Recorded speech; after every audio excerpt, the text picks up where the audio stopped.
Calon Wakil Presiden nomor urut 3 Mahfud MD turut mengutip pernyataan pakar hukum tata negara Yusril Mahendra dalam sidang perdana sengketa hasil Pilpres 2024 di Gedung MK Jakarta pada Rabu 27 Maret 2024. Ekspresi Yusril saat namanya dicatut Mahfud MD pun disorot.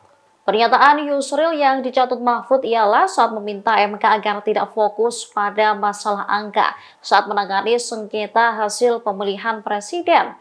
Mahfud menyebutkan pernyataan itu diucapkan Yusril ketika menjadi ahli pada sidang sengketa hasil Pilpres 2014 lalu. Sementara Yusril saat ini menjadi ketua tim pembela Prabowo Gibran dalam sengketa hasil Pilpres 2024. Mahfud kembali mengutip pernyataan Yusril yang menyebut pandangan tersebut bukanlah pandangan lama, akan tetapi pandangan baru yang terus berkembang hingga dewasa ini. Mengetahui namanya ikut dicatut, Yusril pun terlihat mengangguk-anggukkan kepala. Mahfud MD lantas memberikan contoh beberapa negara yang berani membatalkan hasil pemilu yang dilaksanakan dengan curang. Negara-negara itu diantaranya Australia, Ukraina, Bolivia, Kenya, Malawi, dan Thailand.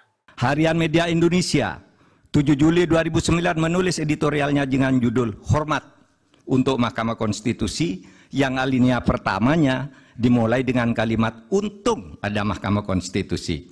Majelis Hakim yang mulia, salah satu kunci pernah banjirnya apresiasi terhadap MK adalah keberanian MK dalam membuat landmark decisions.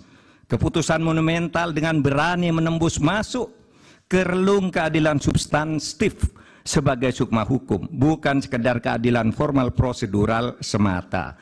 Dalam hal pengujian undang-undang misalnya, teori OPL atau Open Legal Policy itu lahir atau sekurang-kurangnya secara resmi digunakan pertama kali oleh Mahkamah Konstitusi. Dalam hal pelaksanaan pemilu, MK memperkenalkan pelanggaran TSM yang kemudian diadopsi di dalam tata hukum kita. Mahaguru Hukum Tata Negara Profesor Yusril Iza Mahendra saat ikut menjadi ahli pada sengketa hasil pemilu 2014 dan bersaksi di MK pada tanggal 15 Juli mengatakan bahwa penilaian atas proses pemilu yang bukan hanya pada angka harus dilakukan oleh MK. Pandangan ini bukan pandangan lama, melainkan pandangan yang selalu baru, yang justru terus berkembang sampai sekarang.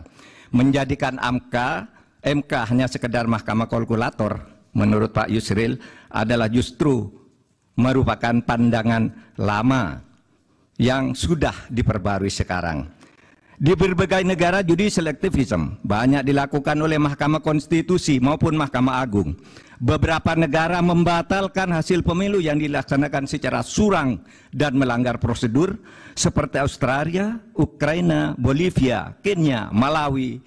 Download Tribun X sekarang, menghadirkan lokal menjadi Indonesia.